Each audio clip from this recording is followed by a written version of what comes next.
Assalamualaikum warahmatullahi wabarakatuh.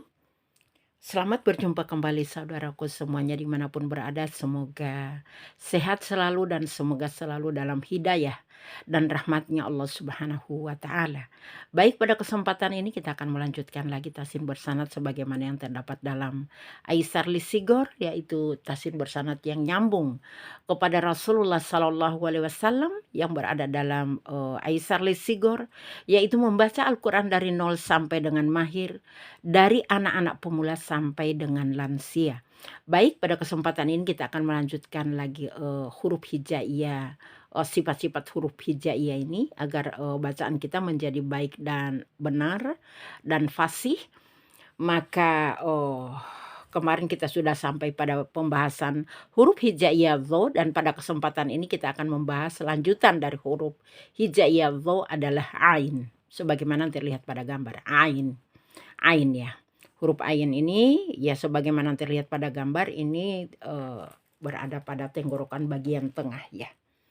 Namun sebelum kita membahas huruf hijaiyah atau sifat-sifat huruf hijaiyah ain ya, huruf hijaiyah ain, maka terlebih dahulu kita memahami atau mengetahui bahwa huruf hijaiyah ain ini adalah huruf hijaiyah yang tidak pernah kita dapatkan dalam bahasa Indonesia. Karena huruf hijaiyah ain ini adalah huruf hijaiyah yang berasal dari Arab atau hurufnya orang-orang Arab ya, atau bahasanya orang-orang Arab. Makanya kita harus banyak berlatih dan terus belajar untuk mendapatkan agar pelafalan huruf hijaiyah ain ini benar-benar keluar pada tempatnya. Baik, mari kita lihat pada sebagaimana yang kita lihat pada gambar ini. Untuk mendapatkan bacaan yang baik dan yang benar, maka terlebih dahulu kita harus mengetahui tempat keluarnya huruf hijaiyah ain sebagaimana terlihat pada gambar ya. Tempat keluarnya huruf hijaiyah ain ya, ini berada di tenggorokan bagian tengah yang ada di sebuah katup kecil. Nah ini ya, ini sebagaimana yang terlihat pada gambar ini. Dan kalau di sini ini ya katup kecil ini ya. Kalau dipisahkan gambarnya ini seperti ini ya, katup ini ya. Jadi katup kecil ini yang dinamakan dengan katup epiglotis ya. Ini dinamakan dengan katup epiglotis. Jadi huruf hijaiyah ain ya, dia huruf hijaiyah yang keluar dari tenggorokan bagian tengah ya, yang terdapat dalam katup kecil ini.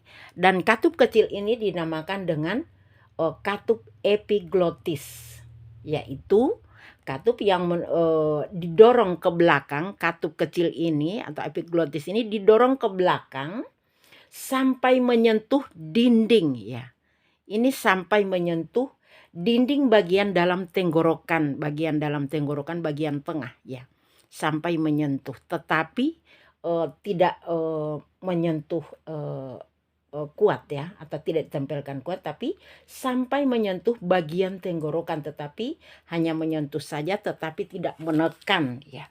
Jangan sampai menekan kuat pada tenggorokan bagian tengah, jangan menekan kuat pada tenggorokan tengah, karena menekan kuat maka tidak akan sempurna ya pelafalan huruf hijaiyah ain ya. Jadi jika kita akan ngetes bagaimana caranya huruf hijaiyah ain ini akan keluar dengan sempurna, maka kita akan beri ya, maka kita akan beri sukun atau kita akan beri tasdid ya. Sebagaimana terlihat pada pelafalan ini ya, kita akan beri sukun seperti ini ya.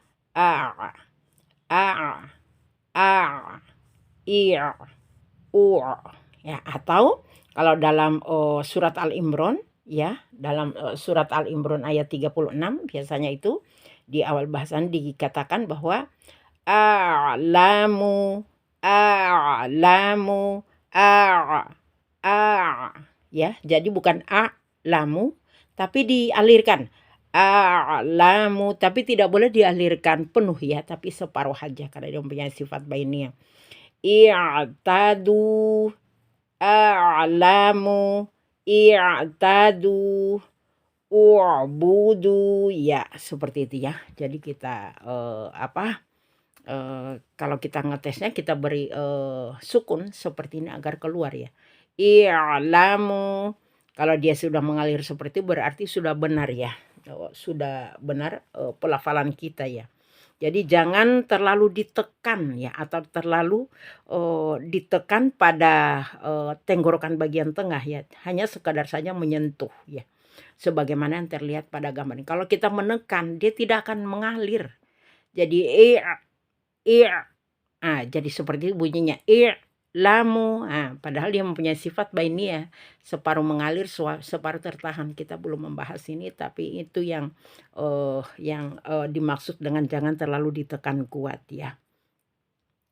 Ini yang pertama ya. Ini yang pertama. Jadi ini terdapat pada tenggorokan bagian tengah. Yang kedua, yang perlu kita tahu setelah kita mengetahui tempat keluarnya, maka kita berusaha untuk mengetahui sifat-sifatnya. Nah, sifat-sifat dari huruf hijaiyah ain ini ada 4 ya. Sifat yang pertama adalah jahar, yang kedua adalah bainiyah, sifat yang ketiga adalah istifal, dan sifat yang keempat adalah infitah.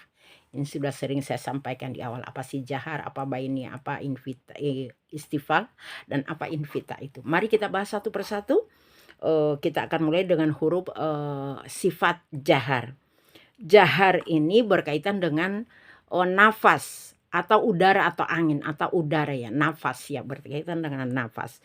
Kalau disebut jahar itu berarti berkaitan dengan nafas, dan perlu kita ketahui jika berkaitan dengan nafas di sana ada dua ya. Ada dua yang berkaitan dengan nafas mengalir dan nafas tertahan ya. Nafas yang mengalir disebut dengan hamas dan nafas yang tertahan disebut dengan jahar. Untuk huruf hijaiyah ain itu mempunyai sifat yang tertahan. Mempunyai sifat nafasnya tertahan. Ya.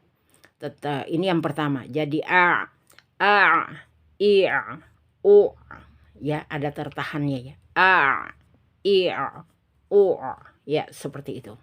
Jadi ini nafasnya tertahan. Ya, ini dan tidak boleh bocor, tidak boleh tidak boleh, tapi dia harus tertahan. Tidak boleh bocor. Ya, napas tertahan itu artinya tidak boleh bocor ya. Kalau dia bocor nanti tidak akan menghasilkan suara yang sempurna ainnya itu ya. Jadi dia sekedar saja katupnya ini sebagaimana yang telah saya sampaikan di awal, katupnya ini hanya menempel saja, hanya menyentuh saja, tidak menempel kuat pada dinding bagian tengah tenggorokan kita. Ini yang pertama. Kemudian dengan menempelnya katup ini di bagian tengah ini tidak boleh kita tempelkan kuat, tetapi hanya sekedar saja menyentuh agar keluar sifat bainiyahnya. Kalau kita tekan seperti itu tidak akan keluar sifat yang kedua yang disebut dengan sifat bainiyah. Ya, sifat bainiyah. Jadi harus kita sekedar saja menyentuh kemudian kita alirkan. Nah, sifat bainiyah ini yaitu sifat yang berkaitan dengan suara. Kalau tadi berkaitan dengan napas, yang kedua berkaitan dengan suara. Yang berkaitan dengan suara sudah berulang-ulang saya sudah sampaikan bahwa berkaitan dengan suara itu ada 3, suara tertahan, suara mengalir, dan suara antara mengalir dan tertahan. Untuk sifat bainiyah itu berada di suara yang di antara suara mengalir dan tertahan. Jadi separuh mengalir, separuhnya tertahan. Jadi sedikit-sedikit ya, separuh-separuh. Yang mengalir itu biasanya disebut dengan sifat rohwa atau rihwa ya, rihwa. Sedangkan yang tertahan itu disebut dengan sadida. Sadida itu sifat siddah atau sifat suara yang tertahan. Nah, bainiyah atau tawasud itu termasuk sifat yang separuh mengalir, separuh tertahan. Sehingga dalam pelafalannya kita harus mengucapkan a'la, tapi separuh aja. Tidak boleh kita sempurnakan satu, bukan begini. Ini terlalu panjang. Jadi separuh aja. A'lamu, i'tadu harus ada mengalir separuh, kemudian tertahan separuh. Ya, bunyinya seperti itu. A'lamu dengan cara dengan cara menyentuhkan ya atau menempelkan katup epiglotis ini atau lidah yang kecil itu ya, katup kecil ini ya ke dinding tenggorokan bagian tengah seperti ini. Tapi tidak menempel kuat ya, hanya sekedar saja ya, hanya sekedar saja menyentuh agar keluar sifat bainianya, agak separuh mengalir ya, separuh mengalir suara kita seperti yang telah saya contohkan tadi, a'lamu, i'tadu, u'budu ya, u'budu ya, seperti itu. Ini adalah sifat bainiyah yang ada pada huruf hijaiyah ain. Kemudian yang ketiga, mempunyai sifat istifal. Ini yang ketiga. Ini mempunyai sifat istifal. Ketika berbicara sifat istifal, yang kita ketahui bersama bersifat istifal, suara itu selalu keluar dari pita suara di bagian sini ya. Pita suara itu berada di bawah sini. Jadi suara itu keluar dari sini kita arahkan ke depan. Jadi suara itu tidak boleh diarahkan ke langit-langit bagian sini. Nanti dia akan berubah menjadi isti'la. Jadi suara harus los seperti yang terlihat pada gambar ini. Dari sini keluar dari sini. I'lamu, i'lamu, tidak bilang i'o, bukan i'o gitu. Tapi i'lamu ditipiskan. I'lamu ditipiskan itu caranya menipiskan adalah lisan kita harus kita datarkan seperti ini. Tidak boleh diangkat-angkat.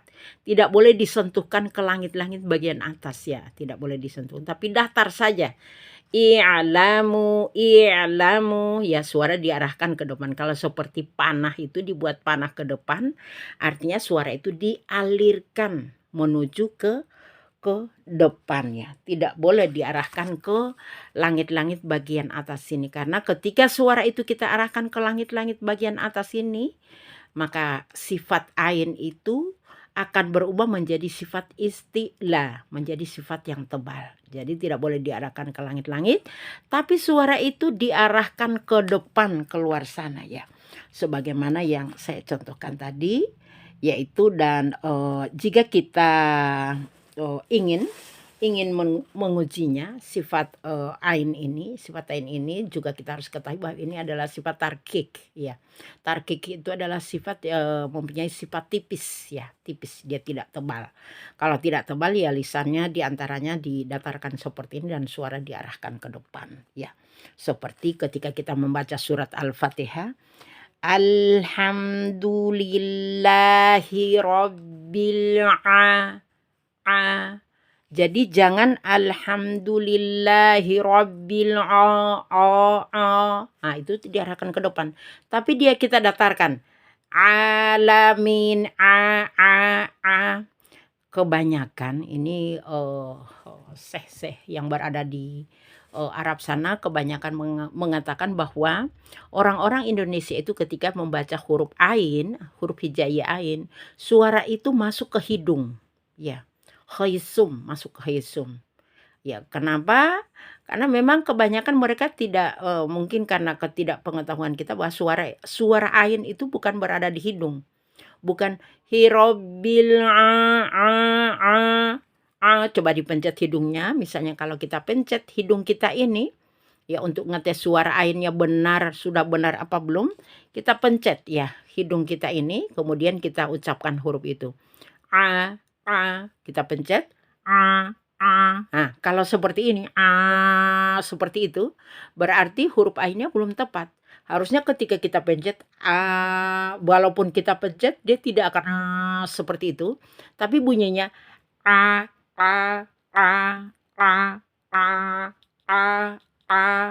walaupun saya pencet hidung ini dia tidak akan berbunyi seperti ini tidak seperti itu ya, tapi dia akan jadi tidak terlalu masuk ke dalam ya. Jangan terlalu masuk ke sini. Itu sifat kalau itu masuk ke hidung. Tapi kalau seperti itu, ya itu memang karena memang dia keluar dari tenggorokan bagian tengah ya. Jangan sampai kalau kita ngetesnya ya seperti itu. Jadi alhamdulillahi rabbil alamin. Alamin, suara diarahkan ke depan. Alamin, jangan sampai masuk ke hidung. Jadi dia tetap posisinya berada di tenggorokan bagian tengah. Itu sifat istifal. Dan yang keempat, dia mempunyai sifat infitah ya. Sifat infitah. Sifat infitah itu adalah sifat yang tidak terkepung di dalam suaranya. Ya, tidak terkepung. Kalau tadi tidak, kalau istifal tidak boleh dinaikkan ke langit-langit. Kalau infitah tidak boleh terkepung di dalam. Ya. Jadi suara itu tidak boleh terkepung atau terhimpit di bagian dalam sini ya. Tidak boleh terhimpit sini karena kalau terhimpit di bagian dalam, sifat itu akan berubah menjadi itbaqo. Ya, itbaqo menjadi tebal. O, o, o, o, o. Ya seperti itu. Harusnya a, a, a, seperti itu. Harusnya seperti itu. Jadi suara harus diarahkan ke depan. Dan apabila jika larinya ke hidung, maka kita ngetes seperti yang telah saya sampaikan tadi ya. Caranya dipencet hidungnya, kemudian kita pencet-pencet hidungnya, kemudian jika huruf itu tidak keluar dari hidung, maka dia tidak akan berbunyi begitu, tapi dia tetap a. Ini saya pencet hidungnya tetap a. Tapi kalau keluar hidung dia jadi begini. Seperti itu. Ya, kita bisa tes seperti dipencet hidungnya kemudian dites. Kalau masih bunyinya seperti seperti itu berarti huruf ainnya itu belum sempurna. Jika sudah tidak berbunyi seperti yang telah saya sampaikan tadi berarti huruf ainnya sudah sempurna. Inilah sifat-sifat yang ada pada huruf hijaiyah ain. Maka mari kita masuk pada latihannya. Jadi untuk membaca latihan ini, maka mari kita gabungkan tempat keluarnya huruf di sini, kita gabungkan dengan sifat-sifat 4 huruf yang ada di huruf ain ini, agar pelafalan kita menjadi baik dan benar. Baik, mari kita masuk pada latihan. Ya, ini latihannya. Ya, pertama kita harus keluarkan huruf ainnya ini pada tempatnya, yaitu pada tempat epiglotis seperti ini, bagian tengah, tenggorokan bagian tengah. Kemudian kita padukan dengan sifat jahar bainiyah, istifal dan infitah. Ya, baik, mari kita masuk pada latihan, yaitu a, ka, sa. Jadi saya ulangi, a, ka, sa, da, ro, do, za, ho, sha, to, ya, ba, tha, na, ta, ha. Jadi ini ha, ma, ja, la, so, na, ha,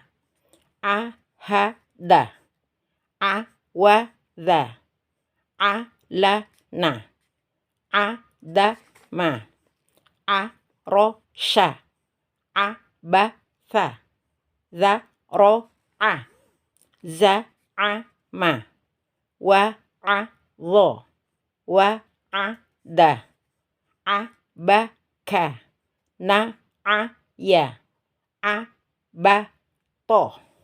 Ya, inilah latihan untuk huruf hijaiyah sampai dengan huruf hijaiyah ain. Demikian yang dapat disampaikan pada kesempatan ini. Semoga manfaat dan ikuti terus video demi video yang telah saya sampaikan. Insya Allah sebelum puasa kita sudah selesai ya pembahasan huruf hijaiyah. Kalau toh belum selesai ya insya Allah pelan-pelan kita akan selesaikan. Dan insya Allah pembacaan Al-Quran kita makin baik dan makin benar serta sempurna. Subhanakallahumma wa bihamdika asyhadu an la ilaha illa anta astaghfiruka wa atubu ilaih. Wassalamualaikum warahmatullahi wabarakatuh.